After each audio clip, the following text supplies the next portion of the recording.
বৰ্তমানৰ জিঅ'পলিটিক্স দেখি হয়তো বহুতে নাজানিব যে ইৰাণ এটা সময়ত ইজৰাইল আৰু ইউএছৰ বন্ধু আছিলে বা ফ্ৰেণ্ড আছিলে সো আমি হিষ্ট্ৰীৰ পৰা চাম আজি যে কেনেকে ফ্ৰেণ্ডৰ পৰা গৈ শত্ৰু হ'ল আৰু এই গোটেই চিটুৱেশ্যনটো কেনেকে এস্কেলেট হ'লগে so welcome to eKuhipath e-learning platform টপিকটো গম পাইছেই the news headlines Khamenei killed in joint US-Israel attack so আমি complete study কৰিম about the operations led by the US, Israel and also the operation led by Iran. আৰু কেনেকে গৈ থৈ ইৰাণৰ supreme leader, the second supreme leader, Khamenei হত্যা হল. So, first coming to prelims facts, আমাৰ পৰীক্ষাৰ কাৰণে এইবিলাক factual information বহুত important হয়. কোনটো অপাৰেশন কোনখন কান্ট্ৰি লিড কৰিছিলে সেইখিনি আগত আমি চাই লওঁ. So, Operation Epic Fury US ৰ হয়. Roaring Lion ইজৰাইলৰ হয় Roaring Lion ইজৰাইলৰ অপাৰেশন হয় আৰু Epic Fury US ৰ অপাৰেশন হয় আৰু ইৰাণৰ অপাৰেশনটো হৈছে True Promise 4 right ইৰাণৰ অপাৰেশনটো হৈছে True Promise 4 so according to US claim কৰে যে তেওঁলোকে ইৰাণৰ ওপৰত actually pre-emptive strike হে কৰিছিলে pre-emptive strike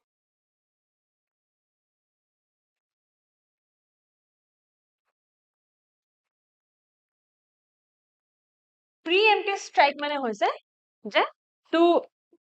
make sure that their citizens are safe যাতে কাৰো ক্ষতি নহয় যাতে কোনো ডিস্ট্ৰাকশন নহয় তাৰ কাৰণে কৈছে pre-emptive মানে protection is এটা strike হয় not to defend something but to protect something pre-emptive strike কৰিছে আৰু এই গোটেই অপাৰেশনছৰ শেষত হ'লগে কি ইৰাণৰ supreme leader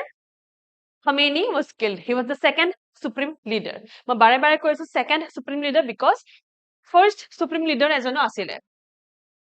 okay now supreme leader বুলি কলে আমি কি বুজো Supreme leader কেনেকে আহিলে ফৰ্মেশন কেনেকে হল হিষ্ট্ৰি কি হয় সেইখিনি আমি চাম বাট এই শব্দটো যদি কোনোবাই পৰীক্ষাত সোধে বা কোনোবাই আপোনাক সোধে পাৰ্সোনালি তেনে সুপ্ৰিম লিডাৰ মানে হৈছে de facto head of the state de facto head of the state আৰু লগতে যোনজন সুপ্ৰিম লিডাৰ হয় বৰ্তমান সুপ্ৰিম লিডাৰৰ হত্যা হৈছে অলৰেডি খামেনি তাৰ আগতে এজন সুপ্ৰিম লিডাৰ আছে যোনজন হৈছে first supreme leader Ruhollah Khamenei. Okay, so supreme leader, he is the highest political and religious authority. Highest.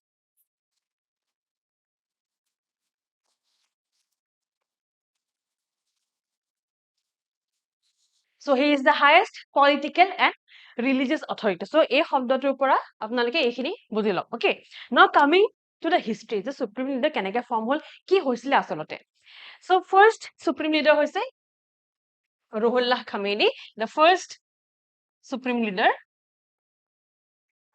কিন্তু দেখে সুপ্ৰিম লিডাৰ হল কেনেকে আসলতে আমি হেডলা আহিম এতিয়া ইয়াৰ কাৰণে আমি ঘুৰি যাব লাগিব টু শাহ মোহাম্মদ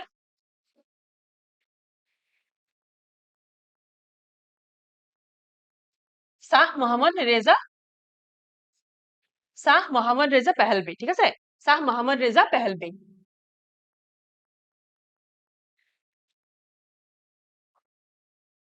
এটা সময়ত ইৰাণ আছিলে তেখেতৰ আন্ডাৰত তেখেত সুপ্ৰিম লিডাৰ আছিলে ডেফিনেটলি কিন্তু ইৰাণ আছিলে তেখেতৰ আন্ডাৰত আৰু তেখেত আছিলে কমপ্লিটলি ওয়েস্টাৰ্নাইজড এনেকে বিলিভ কৰা হৈছিলে যে তেখেত আছিলে ওয়েস্টাৰ্নাইজড আৰু তেখেতৰ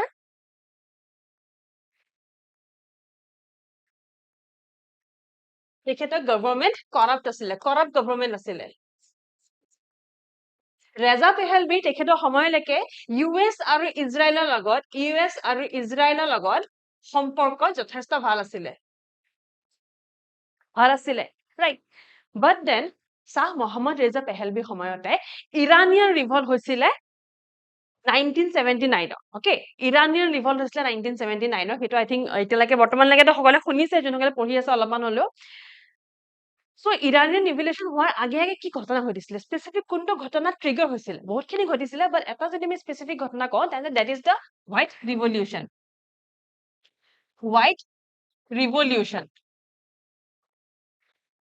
হোৱাইট ৰিভলিউচনটো কি আছিলে হোৱাইট ৰিভলিউচনটো আছিলে এটা মডাৰ্নাইজেচন প্ৰগ্ৰাম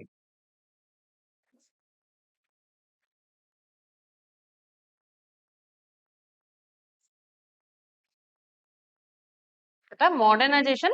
প্ৰগ্ৰাম হয় আৰু যোনসকল ইৰাণৰ লোক আছিলে তেওঁলোকে বিশ্বাস কৰিছিলে যে হোৱাইট ৰিভলিউশ্যন আনি ৰেজা পেহেলভি তেখেতে চেষ্টা কৰিছে যোনখিনি ইছলামিক নিয়ম নীতি আছে সেইখিনি শেষ কৰিবলৈ so he is getting more westernized according to the people of Iran Reza Pahlavi is getting more westernized আৰু যেটো হোৱাইট ৰিভলিউশ্যনটো আনিলে it kind of gave birth to Iranian বা Iran revolution of 1979 ঠিক আছে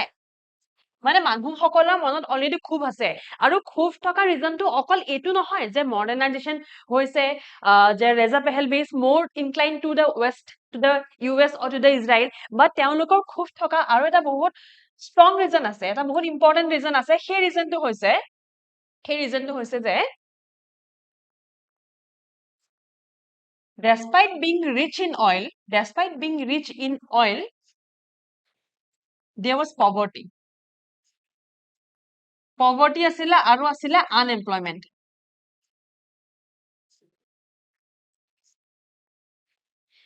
poverty আছিলে আৰু আছিলে unemployment so মানুহসকলৰ খুব দিনে দিনে বাঢ়ি গৈ আছে এইটো সময়তে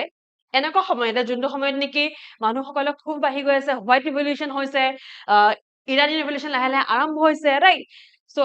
unemployment বাঢ়িছে poverty বাঢ়িছে কিন্তু অইলৰ ক্ষেত্ৰতো ৰিচ হয় so ultimately গৈ হল কি এজন মানুহ আছিলে ৰুহুল্লাহ খামেনি তেখেতে লাহে লাহে বিদ্ৰোহ কৰা আৰম্ভ কৰিলে তেখেতে কোৱা আৰম্ভ কৰিলে he started speaking against Reza Pahlavi against speaking কৰা আৰম্ভ কৰিলে speaking against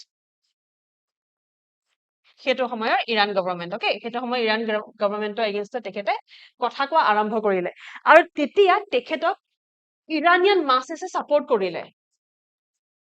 যোনসকল মাছ আছিলে যোনসকল লোক আছিলে মানে ইৰাণৰ তেওঁলোকে সাপোৰ্ট কৰিলে আৰু ইয়াত আপোনালোকে দেখিব পাৰিলে পিকচাৰ কিমান সকল লোকে তেখেতে সাপোৰ্ট কৰিছে তেখেতে ফটোখন কিমান সকল লোকে এনেকে দাঙি লৈ গৈছে protesting against the at that point of যোনটো গভৰ্ণমেণ্ট আছে সেইটো গভৰ্ণমেণ্ট এগেইনষ্ট প্ৰটেষ্ট কৰোঁতে এনেকে ৰুহুল্লাহ খামেনি পিকচাৰখন তেওঁলোকে আগবঢ়াই লৈ গৈছিলে so Khamenei gut major support তেখেতে যথেষ্ট সাপোৰ্ট পালে এণ্ড দেন ইৰানিয়ান ৰিভলিউশ্যন যোনটো আছিলে ইৰানিয়ান ৰিভলিউশ্যনো ইনক্ৰিজ হৈ গ'ল ইন্টেন্সিটি ইনক্ৰিজ হৈ গ'ল ইন্টেন্সিটি কেতিয়া ইনক্ৰিজ হ'ল গম পাইনে যেতিয়া 1979ত ৰেজা পেহেলভি তেখেত যেতিয়া US লৈ গৈছিলে to get help from the US তেখেত যেতিয়া পলাই গৈছিলে ইৰাণৰ পৰা আৰু গৈ যেতিয়া US ৰ পৰা হেল্প বিচাৰিছিলে US হেল্প কৰিবলৈ ৰেডি হৈছিলে to help in a medical way ঠিক আছে মেডিকেল বা হেল্থৰ কাৰণে তেখেতক হেল্প কৰিবলৈ ৰেজা পেহেলভিক হেল্প কৰিবলৈ US ৰেডি হৈছিলে তো যেতিয়া US ওচৰলৈ গ'ল তেখেত পলাই তেতিয়াই ইৰাণৰ ৰিভলিউশ্যনটো পিক পালেগে সেইটো সময়তে যেতিয়া US ডাইৰেক্টলি ৰেজা পেহেলভিক নিজৰ আশ্ৰয়ত লৈ লৈছিলে তেতিয়াই ইৰানিয়ান ৰিভলিউশ্যন পিকত পাইছেগে ওকে সো আলটিমেটলি কথা হ'ল কি ৰেজা পেহেলভি চৰকাৰ it was ended and then came the rise of the supreme leader যেতিয়া ৰেজা পেহেলভি চৰকাৰ শেষ হ'ল ইৰানিয়ান ৰিভলিউশ্যন অলমোস্ট শেষ হৈছে ৰুহুল্লাহ Khamenei he then became the supreme leader okay then became the supreme leader so আমি যদি মন কৰো আমি এটা কথা দেখা পাম যে এই ইৰানিয়ান ৰিভলিউশ্যন যে হৈছে এইটোৱে হৈছে টাৰ্নিং পইণ্ট এইটোৱে হৈছে সেই ইউ টাৰ্ণটো যোনটো ইউ টাৰ্ণে বন্ধুৰ পৰা শত্ৰু কৰিলে ইজৰাইল আৰু US ঠিক আছে ইৰানিয়ান ৰিভলিউশ্যন হৈ গ'ল টাৰ্নিং পইণ্ট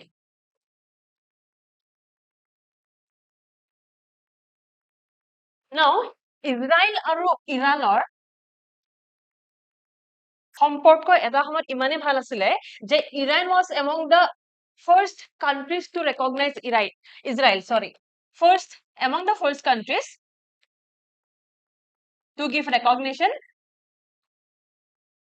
to Israel লগতে ইজৰাইললে অইল এক্সপোৰ্ট কৰিছিলে সো ইজৰাইল আৰু ইৰাণৰ সম্পৰ্ক যথেষ্ট ভাল আছিলে বাট আলটিমেটলি হ'ল কি when the governments turned then the friendship also turned the friendship গৈ থৈ এতিয়া শত্ৰুতা আৰম্ভ হ'ল আৰু এতিয়া কি পৰিস্থিতি হৈছে আপোনালোকে সকলোৱে গম পায় ৰাইট নাও ইজৰাইল আৰু ইৰাণৰ কথা মই কলো কিন্তু US আৰু ইৰাণ একচুয়ালি বহুত পুৰণা বন্ধু হয় US আৰু ইৰাণ বহুত পুৰণা বন্ধু হয় আৰু তাৰ বিষয়ে আমি অলপমান চাইলাম হিষ্ট্ৰীত চাইলাম যে কেনেকে বন্ধুত্ব আছিলে কেনেকে শেষ হ'লগে কেনেকে শেষ হ'ল গম পালে যেতিয়া নেকি ৰেজা পেহেলভি চৰকাৰ শেষ কৰিলে তেতিয়া বন্ধুত্ব শেষ হৈছে মানে ইৰানিয়ান ৰিভলিউশ্যনৰ লগতে বন্ধুত্ব শেষ হৈ গৈছে ওকে US যেতিয়া কোল্ড ৱাৰ হৈ আছিলে, যেতিয়া কোল্ড ৱাৰ হৈ আছিলে, cold war was basically war between capitalism and communalism. Capitalism আৰু কমিউনিজম মাজত যোনটো যুদ্ধ হয় সেইখনকে আমি কোল্ড ৱাৰ বুলি ক'ব পাৰো, মানে শীতল যুদ্ধ। চ' এফালে ছভিয়েট আছিলে, এফালে ছভিয়েট ইউনিয়ন, আৰু আনফালে আছে US, UK, তেওঁলোক আছে। চ' USA কৰিলে কি, বেলেগ বেলেগ জেগাত, ধৰক নৰ্থৰ চাইডে যদি চাই, আপুনি যদি মেপখন চাই, ইয়াতে ৱৰ্ল্ড মেপখন আছে, এয়া ছভিয়েট ইউনিয়ন হয়নে? Soviet Union, USSR, right? And then ইয়াত ইৰাণ আছে, here is Pakistan, এয়া হৈছে পাকিস্তান, ঠিক আছে? পাকিস্তান লিখা আছে ইয়াত, and then ইয়াত তুৰ্কী আছে, তুৰ্কী, ইৰাণ, পাকিস্তান। So যাতে কমিউনিজম বেছিকে আগ নাবাঢ়ে, বেছিকে যে ৱেষ্টৰ দিশে আগ নাবাঢ়ে, কমিউনিজম আগ নাবাঢ়িবলৈ ইয়াতে এটা এলায়েন্স ফৰ্ম কৰিলে, ইয়াতে এটা এলায়েন্স ফৰ্ম হ'ল টু ৰেজিষ্ট কমিউনিজম, ঠিক আছে? টু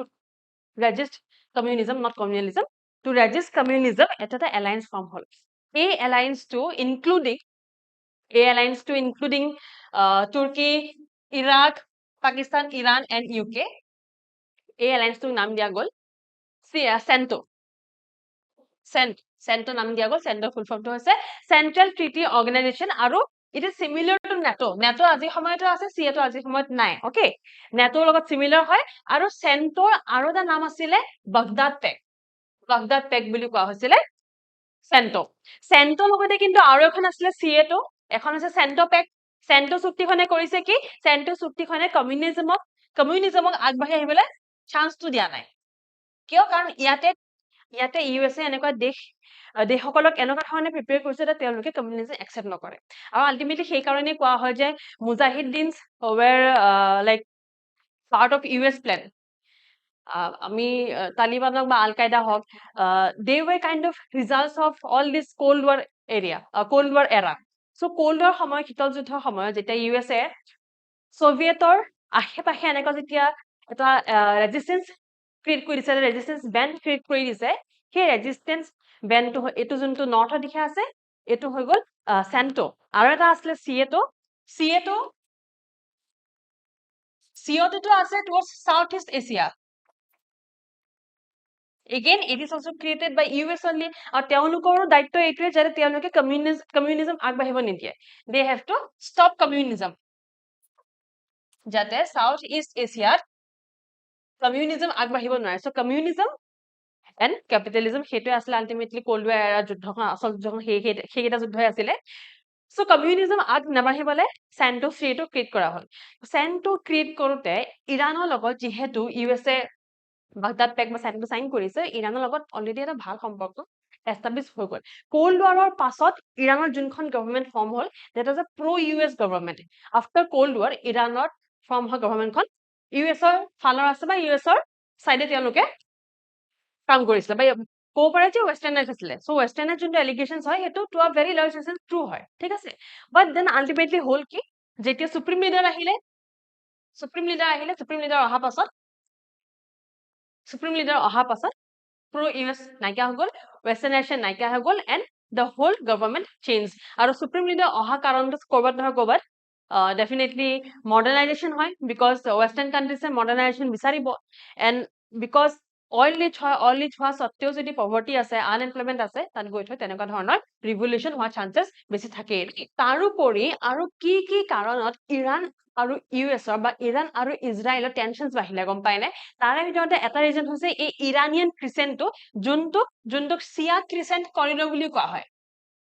চিয়া ক্ৰিচেণ্ট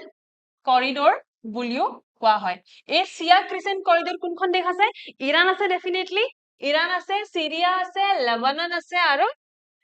ইয়েমেন আছে। তেওঁলোকৰ মটিভটো কি হয় গম পায়নে? To encircle Israel.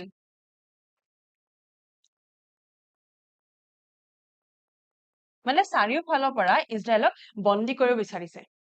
ইৰাকো আছে, ইৰাক, চিৰিয়া, লেবানন, আৰু এইফালে তলত আছে ইয়েমেন। আৰু তেওঁলোকে এনচাৰ্কল যে কৰিছে, তেওঁলোকে কি ৱে ফলো কৰিছে গম পাই নে they are following kind of terrorism so terrorism follow কৰিছে আমি গম পাওঁ but axis of ৰেজিস্টেন্স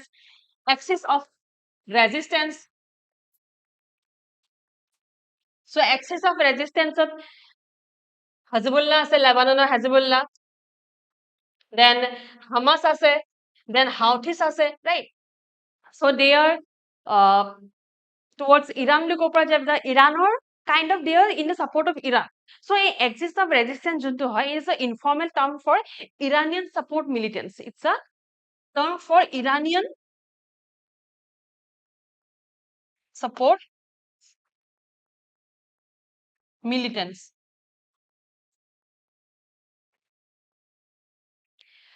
so ultimately going to situation আৰু বেয়ালে এষ্টেট হৈ গৈ আছে এইখিনি যুদ্ধ হোৱা বহুত আগৰ কথা ওকে এতিয়া কথা নহয় এতিয়াতো সিচুৱেশন বহুত বেয়া গম পায় আপোনালোকে বা যুদ্ধ হোৱাৰ আগৰ পৰা এইখিনি হৈ আছে এই ক্ৰিসেন্ট কৰিডৰ ফৰ্ম হৈ গৈছে টু এনসাৰ্কেল ইজৰাইল তাৰোপৰি ক্ৰিসেন্ট কৰিডৰটো হৈছে কি যে all the people most of the people are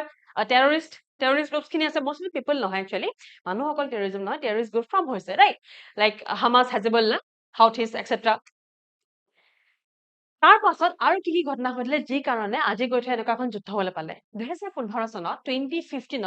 JCPOA অথবা joint comprehensive plan of action I'm not writing the whole name it is joint comprehensive plan of action এই একশনখন বা এই চুক্তিখন স্বাক্ষৰিত হৈছিলে P5 nations সকলে গম পায় P5 nations France US UK Russia আৰু আছে ইৰাণ ওকে ইৰাণ আছে সো P5+1 ইৰাণ তেওঁলোকে চুক্তি স্বাক্ষৰিত কৰিলে এই চুক্তিখন আচলতে হয় কি JCPOA হয় কি JCPOA ইৰাণ আৰু P5+1 সেই চুক্তিখনত ইৰাণত যেহেতু বহুত বেছি ইউৰেনিয়াম আছে সেই ইউৰেনিয়াম মাইনিঙত মনিটৰিং কৰা হ'ব ঠিক আছে আপোনালোকে পিপিটিখন ডাউনলোড কৰিব পাৰিব তেতিয়া ভালকে চাব পাৰিব এইখিনি ইউৰেনিয়াম মাইনিঙত মনিটৰ কৰা হ'ব ইনস্পেক্টৰছ যাব to check that nuclear facility কন্ট্ৰোলত আছে নাই তাৰোপৰি বহুতখিনি sanctions remove কৰা হ'ব okay so this was a plan of action by US and other countries with Iran কিন্তু হল কি 2015 সাইন হল it was a high watermark of diplomacy right high watermark of diplomacy 2015 sign হয় 2018 Donald ট্ৰাম্পে এই চুক্তিখনৰ পৰা বা JCPOA বা জইন্ট কম্প্ৰিহেনসিভ প্ল্যান অফ একশনৰ পৰা উইথড্ৰ কৰি ললে US উইথড্ৰ আমি গম পাওঁ যে USA বহুতখিনি ইন্টাৰনেশ্যনেল অৰ্গানাইজেশ্যন পৰা উইথড্ৰ কৰিছে গম পায় সকলে তাৰ লগতে JCPOA পৰা তেওঁ উইথড্ৰ কৰি ললে so ultimately pressure began and Iran begins enrichment escalation enrichment মানে ইউৰেনিয়ামৰ enrichment তেওঁলোকে বঢ়াই দিলে ইৰানে বঢ়াই দিলে তাৰ পিছত 2025 চনত আহি কি হল যোৱা বছৰ 12 দিনৰ এটা Israel Iran war hall US takes Iranian nuclear facility so Iranian nuclear facilities like Natanz and all এনেকুৱা কোৱা হয় যে তাত attack কৰা হৈছিলে right so ultimately গৈ থৈ situation টো এনেকা পৰ্যায়ত পালেগে যে this year 2026 আপোনালোকৰ যুদ্ধখন আৰম্ভ হৈছে ফেব্ৰুৱাৰী শেষত 28 ত যুদ্ধ আৰম্ভ হৈছে কিন্তু তাৰ আগতে যোনটো ষ্ট্ৰেট অফ হৰমুজ আছিলে ষ্ট্ৰেট অফ হৰমুজ temporarily বন্ধ কৰি দিছিলে it is kind of closed temporarily by ইৰানে হৰমুজ ষ্ট্ৰেট অফ হৰমুজ বন্ধ কৰি দিছে ষ্ট্ৰেট অফ হৰমুজ যে এটা choke point হয় everyone knows right choke point আমাৰ APSC আমি সাধাৰণতে কি টাৰ্মছ ইউজ কৰো choke point is a key term so crude oil ক্ষেত্ৰত crude oil বা এনাৰ্জি ক্ষেত্ৰত এনাৰ্জি সিকিউৰিটি কাৰণে এটা choke point হয় মানে সেই জায়গাটো যদি বন্ধ কৰি দিয়ে তেন্তে গোটেই বিশ্ব সমস্যা হ'ব regarding crude oil regarding energy security right so strait of Hormuz close হ'ল তাৰ কিছুদিন পাছতে গৈ থৈ এই ওৱাৰখন হ'লগে okay so this is brief details about the JCPOA plan of action joint comprehensive plan of action you can go through this but ইয়াত আপোনালোকে ইমানখিনি জানিলো যে ইৰাণত যাতে নিউক্লিয়াৰ ফেসিলিটি বহুত বেছি ৰাইজ নহয় বহুত বেছি ডেভেলপ নহয় তাৰ কাৰণে আচলতে চকু ৰখা হৈছিল in a very simple sense আমি গম পাওঁ যে they were keeping eyes on Iran now আমাৰ ইণ্ডিয়াত কেনেকুৱা ধৰণৰ সমস্যা হৈছে ইণ্ডিয়াত প্ৰথমতে হৈছে যে আমাৰ এনাৰ্জি সিকিউৰিটিৰ সমস্যা আহি গৈছে হয় না ইণ্ডিয়াৰ কাৰণে সমস্যা ডেফিনেটলি আহিব ইণ্ডিয়া হৈছে এনাৰ্জি ডেফিচিয়েন্ট কান্ট্ৰি এনাৰ্জি ডেফিচিয়েন্ট আমি ইৰাণৰ পৰা বহুতখিনি ক্ৰুড অইল ক্ৰয় কৰো ৰাইট তেনেকুৱা ক্ষেত্ৰত এনেকুৱা ধৰণৰ যুদ্ধ ভাৰতত বহুত বেছি সমস্যা আনিব অসমতো সমস্যা আনিব অসমৰখিনি লিখা আছে তাৰোপৰি ইণ্ডিয়ান ডায়াসপৰা যোনখিনি আছে যোনসকল আছে ইণ্ডিয়ান ডায়াসপৰা তেওঁলোকৰ সমস্যা আহিব ইণ্ডিয়ান ডায়াসপৰাত সমস্যা আহিলে ৰেমিটেন্সেছ ফৰেক্স ৰিজাৰ্ভ তাত সমস্যা আহি যাব ইকনমিক হেম্পাৰ হ'ব right and then we can also talk about the Chabahar পৰ্টটোৰ ওপৰত কিমান কোটি টকা চাহবাহাৰ পৰ্টটোৰ ওপৰত কিমান কোটি টকা ইণ্ডিয়াই খৰচ কৰিছিলে to build it up and then everything went into ashes right so' ইণ্ডিয়াৰ কাৰণে সমস্যা হ'ব বৰ্তমান but India is currently on tight rope এনেকৈ টাইট ৰ'প বুলি কোৱা হয় এইটো এটা কি টাৰ্ম হয় এগেইন calibrated tightrope এনেকুৱা এটা জেগাত আছে মানে য'ত বহুত ডাল টাইট ৰছী মানে চিং খাই গ'লে চব সৰিব পাৰে এনেকুৱা নিচিনা বহুত টাইটত আছে আৰু সেইকাৰণে হয়তো তেওঁলোকে এতিয়ালৈকে ষ্টেণ্ড কৰা নাই বিশেষ কোনো স্পীচ দিয়া নাই বাট আমি চাই লওঁ যে ইণ্ডিয়াৰ কাৰণে এইখিনি হ'ল অসমৰ কাৰণেও কি ইম্পেক্ট হ'ব ন আপোনালোকে আৰ্টিকেল দেখা পাইছে আই গেছ চ' আৰ্টিকেলটো বহুত ধুনীয়াকে মেনশ্যনত আছে যে ইৰাণ আৰু middle east are the biggest ইম্পৰ্টাৰ of Assam Orthodox মানে আমাৰ অসম চাহপাতৰ বিগেষ্ট ইম্পৰ্টাৰ কোন হয় ইৰাণ আৰু মিডল ইষ্ট মানে কৈ থওঁ অসমৰ চাহৰ খেতিত বা টি প্ৰডাকশ্যনত ইম্পেক্ট পৰিব right ultimately it will impact not only Indian economy but it will also impact Assam economy okay so these are a few details on the ongoing war but jimanto ami news at dekhisu war khan hoyto bahi goye ase Russia is getting into it Russia had made a recent call to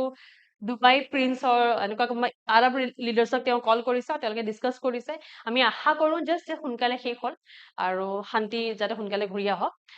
আৰু আজি ক্লাছটো ইমানখিনিয়ে আছিলে ক্লাছটো শেষ কৰাৰ আগতে আমাৰ জিএছ পেপাৰ 1 এক্সটেনসিভ বেচ আমি স্টাৰ্ট কৰিছো ইয়াত আমি জিএছ পেপাৰ 2 ওপৰ ক্লাছ কোনো নাথাকে লাইক সি সেটৰ লগত কোনো ক্লাছ নাথাকে বাট জিএছ পেপাৰ 1 ত যিমানখিনি সাবজেক্ট আছে আপোনালোকৰ polity Assam current affairs history geography everything গোটেইখিনি বহুত এক্সটেন্সিভলি আমি ডিসকাস কৰো যাতে আপোনালোকৰ কোনো ধৰণৰ ডাউট নাথাকে কোনো ধৰণৰ সমস্যা নাথাকে okay so this is the GS paper 1 course আৰু prices দিয়া আছে আপোনালোকৰ কল ডিটেইলছ দিয়া আছে কলিং নাম্বাৰছ দিয়া আছে তাৰ উপৰি আমাৰ ৱেবসাইটটো আছে you can visit the website also আমাৰ মক টেষ্ট অলৰেডি আৰম্ভ হৈ গৈছে ফৰ APSC প্ৰিলিমছ আৰু মক টেষ্ট আমি বেচ ওয়াইজ স্টাৰ্ট কৰিছো যেহেতু এতিয়ালৈকে কোনো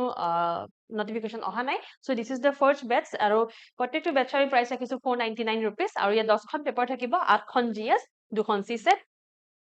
আৰু আমাৰ ফাউন্ডেশন ক্লাস আৰম্ভ হৈছে APSC ফাউন্ডেশনৰ কাৰণে আৰু APSC প্ৰিলিমছ এক্সটেনসিভ কোৰ্সৰ কাৰণে ক্লাसेस আৰম্ভ হৈছে ফাউন্ডেশনত আপোনালোকে প্ৰিলিমছ মেইনছ আৰু ইন্টাৰভিউ তিনটা কাৰণে আপোনালোকক প্ৰিপেয়াৰ কৰা হ'ব জাৰ্নিটো কাৰণে ওকে আৰু এগেইন মই কৈছো যে কন্টাক্ট নাম্বাৰছ ইয়াত দিয়া আছে নিশ্চয় দেখিছো কন্টাক্ট নাম্বাৰছৰ লগতে you can visit www.eKuhipath.com and get all the course details আৰু আজি ক্লাছটো PDF টো মোৰ পাৰ্সোনাল টেলিগ্ৰাম চেনেল আৰু আমাৰ অফিচিয়েল টেলিগ্ৰাম চেনেল eKuhipath দুইটাতে মই শেয়াৰ কৰি দিম অলসো আমাৰ সকলো ক্লাছৰ আপডেটস আপোনালোকে আমাৰ অফিচিয়েল টেলিগ্ৰাম চেনেলটোত পাই যাব ওকে